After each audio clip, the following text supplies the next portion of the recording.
Usahay, kinahanglan sad nato mawala ang pakialam. Just to protect our peace. Dili man gud pwede na kita ra permi ang musabot human kita ginabaliwala lang. Kakapoy o makahurot sa pasensya kanang siya ra permi sabton. Siya ra pod permi pasensyahan. Pero siya mismo dili musabot nimo.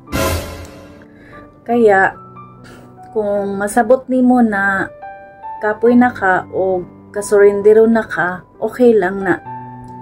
Adto sa mga tao na maka-appreciate sa imong value. Kanang makita nimo nga importante kanila o masabtan kanila na sobra-sobra.